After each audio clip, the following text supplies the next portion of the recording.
لفظ ملیں گے، سیدہ پاک فرماتی ہیں او میرے نبی کے غلاموں، میں نے یہ رنگ بھی دیکھا ہے کہ حضور نے اتنا کھڑے رہے، اتنا قیام کیا کہ مقدس پیروں میں ورم آ گئے، سوج گئے پیر۔ ہم سیر کرنے گئے تو تھک گئے، بات الگ ہے، لیکن عبادت میں یہ بھی تو مسلم شریف ہے نا، یہ بھی تو دین ہے نا، یہ بھی تو حضور کی سنت ہے، یہ بھی تو وہ چیز ہے جو کریم کی آنکھوں کی ٹھنڈک ہے۔ سیدہ فرماتی ہیں پیروں میں ورم آ گئے، اور ساری رات ہی حضور نے نماز پڑھی اور ایک ہی آیت بار بار دہرائی۔ مسجد نبوی میں بلال حبشی نے فجر کی اذان دے دی اور حضور ابھی مصلی پہ تھے، کریم فارغ ہوئے۔ میں نے عرض کی یا رسول اللہ صلی اللہ علیہ وسلم، آپ کے تو صدقے اللہ اگلے پچھلوں کے گناہ معاف کرے گا، تو آپ اتنی آہوزاری کیوں فرماتے ہیں؟ آپ تو شفیع ہیں، آپ تو انبیاء کے امام ہیں۔ تو حضور نے فرمایا عائشہ تم نے گنوایا ہے نا میرے اللہ کی مجھ پر کتنی رحمت ہے، افلا اکون عبدا شکورا، فرمایا اگر اس نے اتنی نعمتیں دی ہیں تو کیا میں اس کا شکر گزار بندہ نہ بنوں؟ میں شکر گزار بندہ نہ بنوں اس کا؟ پھر اگر اتنی نعمتیں اس نے دی ہیں، مجھے اتنا نوازا ہے، تو پھر میں اس کے سامنے سجدے نہ کروں؟ او میرے بھائی، بڑے قابل فخر لوگ ہیں ہم کہ ہم نبی پاک کے غلام ہیں، ہم قابل فخر ہیں کہ نبی کریم کے غلام ہیں۔ کیا کبھی اس غلامی کے شکرانے میں بھی دو نفل پڑھے کہ یا اللہ تیرا شکر ہے تو نے ہمیں حضور کا غلام بنایا ہے؟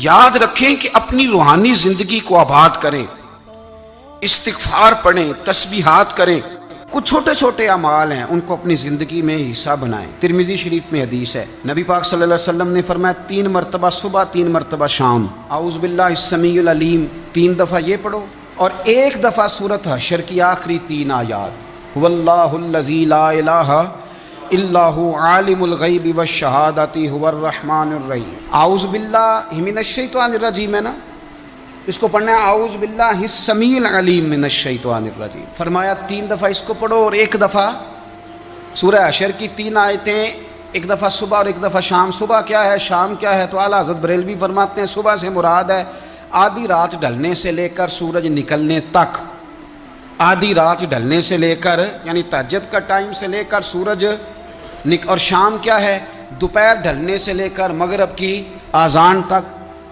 یہ شام ہے۔ اب سن لیں، یہ ترمذی کی حدیث ہے سیاستہ کی، نبی پاک نے فرمایا جس نے 3 مرتبہ اعوذ باللہ پڑھی اور 1 بار سورہ حشر کی آخری 3 آیتیں پڑھی، 1 دفعہ صبح پڑھے، 1 دفعہ شام پڑھے، نبی کریم علیہ السلام فرماتے ہیں اگر صبح پڑھے گا تو 70,000 فرشتے شام تک، اور اگر شام کو پڑھے گا تو 70,000 فرشتے صبح تک پڑھنے والے بندے کی مغفرت کی دعا مانگتے رہیں گے۔ چلے میں تو اس بات پہ بھی بڑا راضی ہوں کہ پہلی دفعہ اہل سنت میں ایسا ہو رہا ہے کہ وظیفہ ملنے پر لوگ نعرے لگا رہے ہیں، ورنہ وظیفہ بتائیں تو کہنے یہ بھی پڑھیں گے پر کوئی تویز بھی لے چھڑو ماڑا گیا۔ ایک صاحب آئے مجھے کہنے لگے جی برکت کوئی نہیں، غربت بڑی ہے۔ میں نے کہا سرد واقعہ پڑھا کر، کہتے پیر صاحب تھوڑی تکلیف کرو کو میں نے تویز بھی کر دیو۔ میں نے اسے کہا خدا کے بندے میں تویز دوں گا پتہ نہیں کام بنے گا نہیں بنے گا، سورت واقعہ پڑھ، یہ وہ تویز ہے جو مدینے والے رسول نے عطا فرمایا ہے کہ سورت واقعہ پڑھو تمہیں کبھی فاقہ نہیں آئے گا۔ تو وظائف پڑھیں، عبادات کریں، تیاری کریں، کچھ نیک اعمال بچائیں ایسے جن کا ہمیں پتہ ہو، جو ہمارے رب کو پتہ ہو۔ حضرت عبداللہ ابن عمر رضی اللہ تعالیٰ عنہ حضرت عمر کے صاحبزادے، مکہ مکرمہ میں ان کی قبر ہے۔ میں نے جب انہیں پڑھا تو مجھے ان سے بڑا پیار ہو گیا،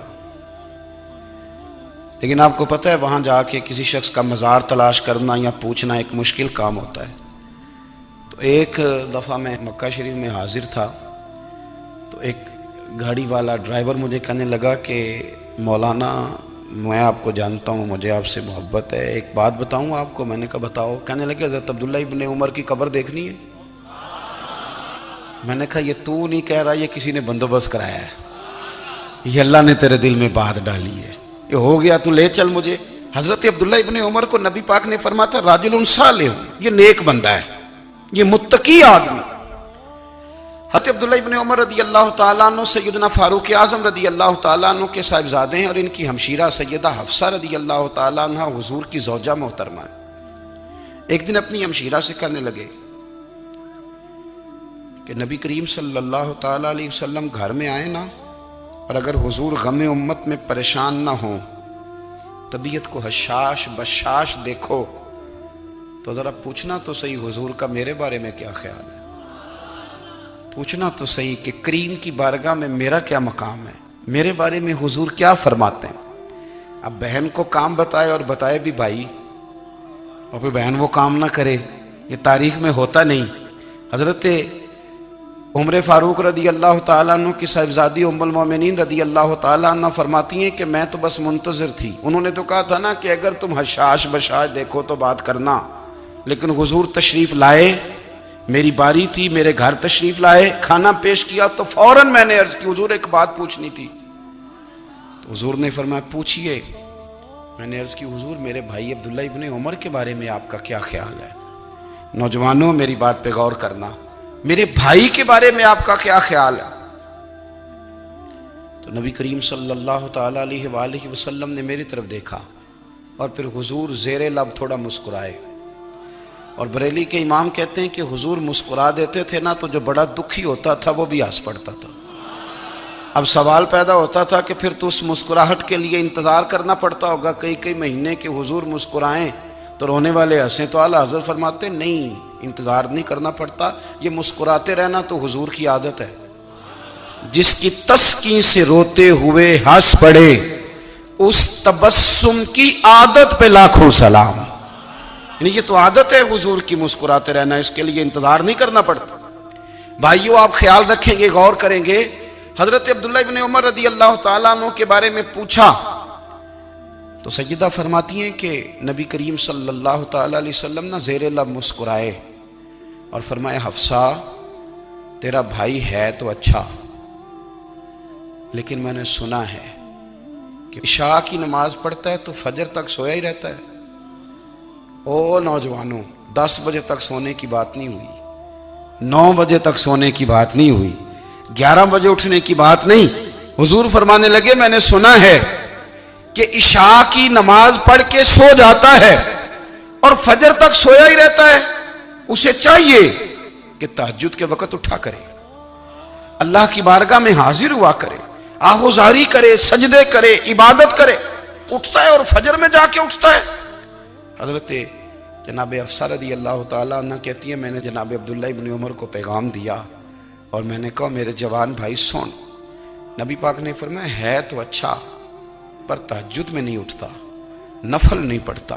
او میری ملت کے جوانوں، مزہ نہیں آ جاتا جب ساری دنیا سوئی ہو، ساری دنیا، اور بستر بھی گرم ہو اور نیند بھی پورا غلبہ کر رہی ہو، اور اچانک گھنٹی بجے دماغ میں، آنکھ کھلے، گھڑی پہ نظر پڑے، 3:30 4 بجے کا پیغام گھڑی بتائے، اور کوئی چڑھتی جوانی والا اٹھ کے وضو کرے، اور جب وہ مصلی کھول کے بچھائے تو مدینے والے محبوب کہتے ہیں کہ ہر نماز پہ رب ثواب دیتا ہے، اور جو اٹھ کے تہجد کی نماز پڑھے اسے دیکھ کے تو رب مسکراتا ہے، جو اس کی شان کے لائق ہے، جو اس کی شان کے لائق، وہ مسکراتا ہے، خوش ہوتا ہے کہ میرا بندہ تہجد میں اٹھ گیا، وہ مسکراتا ہے۔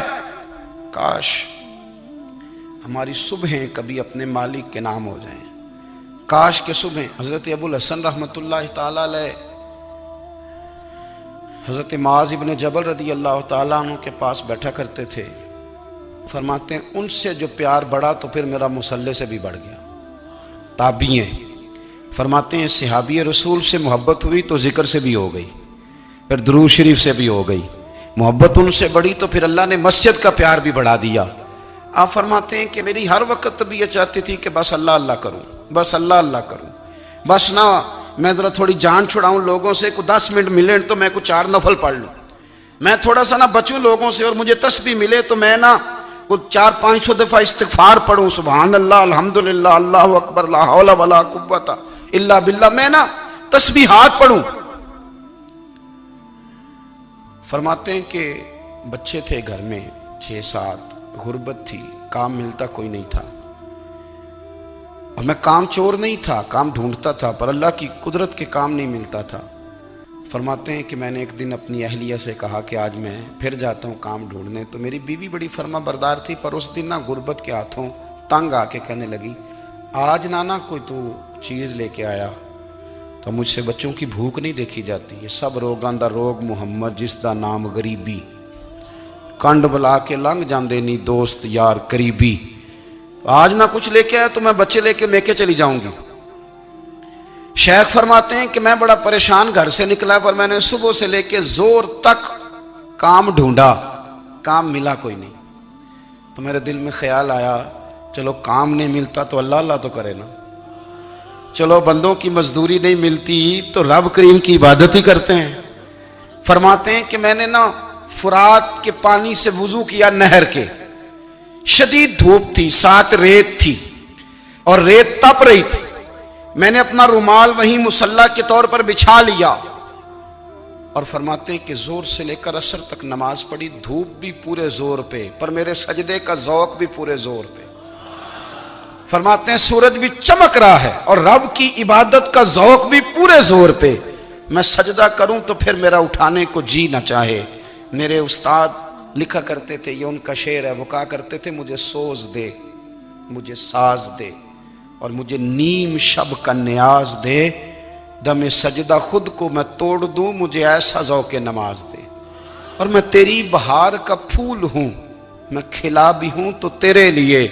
مجھے میری شاخ سے توڑ لے, مجھے اپنی زلف کا ناز دے.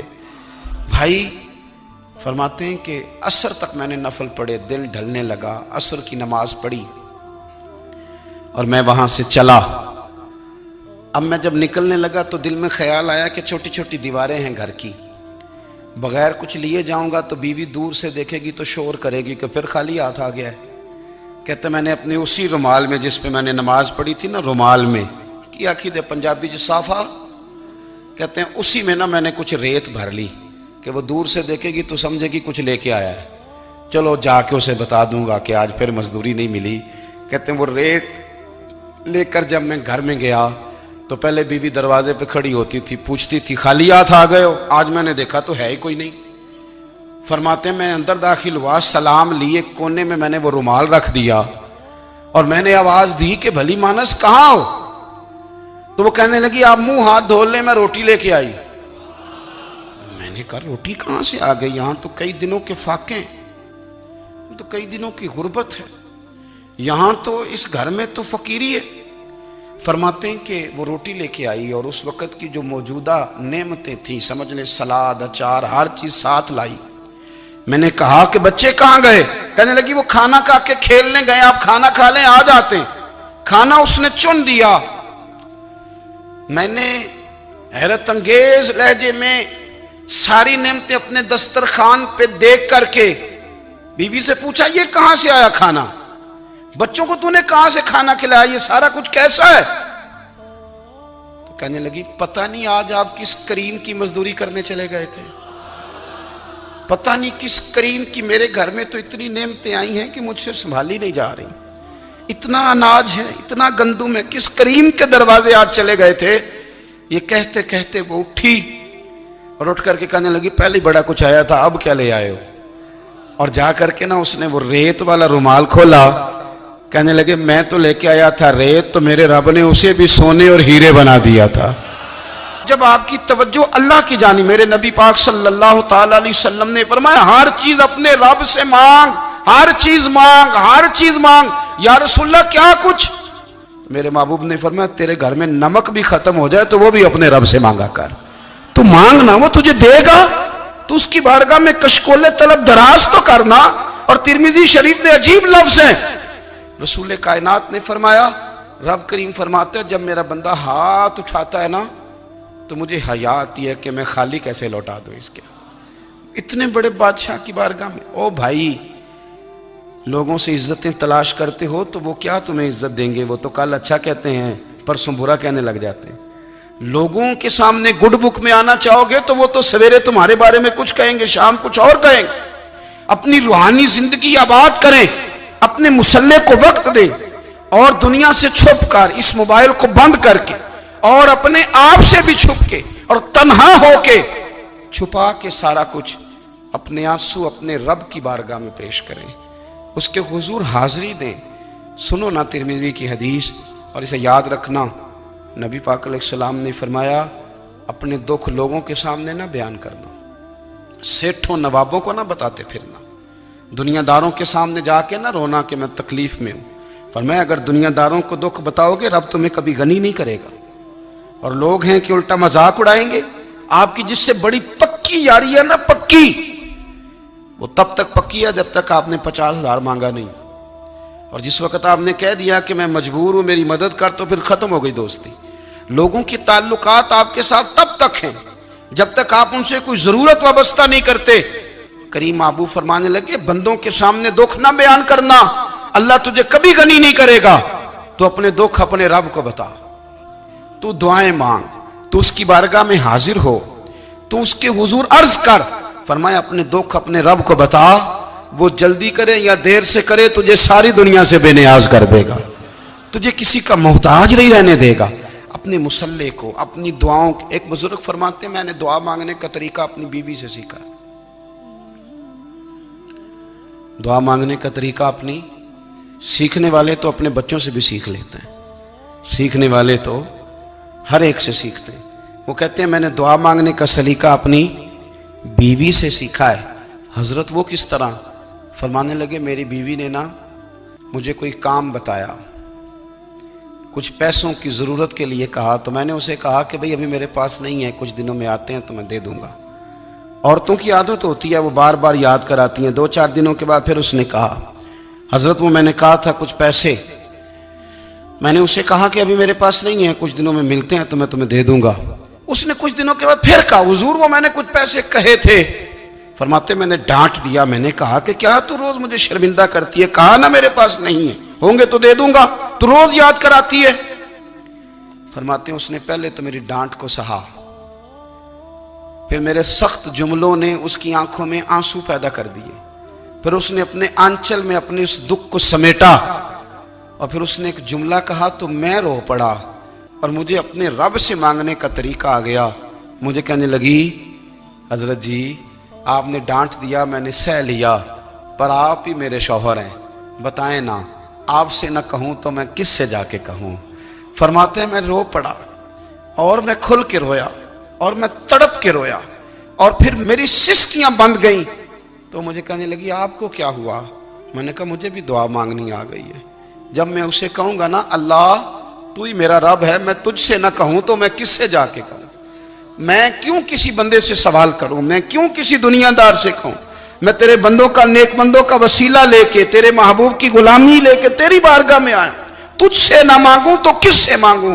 سمجھ آ گئی ہے جب میں اس رنگ میں مانگوں گا تو پھر رب میرے اوپر بڑا ہی فضل فرمائے گا، وہ میرے اوپر بڑی رحمت کرے گا، وہ میرے لیے آسانیاں کرے۔ عزیز دوستو ہم اس طرح کرنے لگ گئے ہیں کہ ہم نے نا اپنے تعلقات پر اعتماد کرنا شروع کر دیا ہے۔ میرے تعلقات بہت ہیں، ہم نے اپنی دولت پر اعتماد کرنا شروع کر دیا ہے، میرے پاس دولت بہت ہے۔ ہم نے اپنے علم پر، اپنی شہرت پر اعتماد کرنا شروع کر دیا ہے کہ میرے پاس فلاں چیز بہت ہے۔ یاد رکھنا جب بے نیاز اپنی صفت بے نیازی دکھاتا ہے تو بڑی بڑی دولتوں والے مجبور نظر آتے ہیں۔ بھائیو جب انسان کا رشتہ اپنے مالک کے ساتھ ہوتا ہے پھر تو غم بھی کچھ نہیں کہتے، پریشانیاں بھی کچھ نہیں کہتی، پھر تو زندگی صبر والی، پھر تو زندگی توکل والی، پھر تو زندگی بھروسے والی، پھر انسان اپنے آپ کو رسوا نہیں کرتا، دنیا داروں سے امیدیں اس کی ختم ہو جاتی، امیدیں اللہ رسول سے لگا لیتا ہے، مضبوط ہو جاتا ہے، مضبوط، طاقتور ہو جاتا ہے، خوددار ہو جاتا ہے، باوقار باعزت ہو جاتا ہے۔ حضرت بہلول دانا رحمت اللہ علیہ بیٹھے تھے تو ہارون رشید حج کر کے آ رہا تھا، تو رستے میں حضرت شیخ سے ملاقات ہو گئی تو السلام علیکم کے بعد کہنے لگا حضور کوئی حکم ہو تو بتائیے گا۔ تو حضرت بہلول دانا فرمانے لگے تیرا رب کون ہے؟ اس نے کہا اللہ۔ تو فرمایا میرا کون ہے؟ کہا اللہ۔